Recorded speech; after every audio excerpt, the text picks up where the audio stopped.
પાટણ જિલ્લાના ચાણસ્માની અંદર સમાજ સેવક અને પદ્મશ્રી બાલજીભાઈ દેસાઈ અને તેમના પુત્ર ઉપર હુમલો થયો।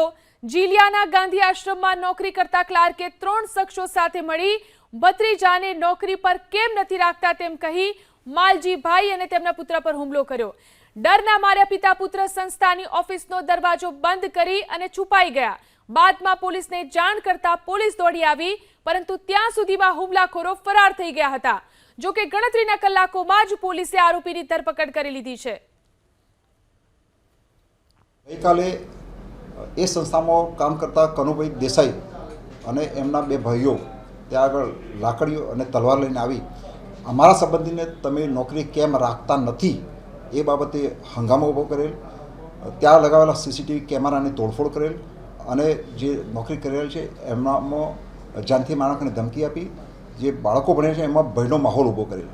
જે બાબતે સંસ્થાના જે ઓનર છે એમના દીકરા લાલભાઈને ફરિયાદ નોંધાવી છે। જે 3 આરોપીઓ વિરુદ્ધ ફરિયાદ નોંધાવેલ, જેમાં પોલીસે તાત્કાલિક કાર્યવાહી કરી અને 3 ઈસમોને પકડી લીધેલ છે।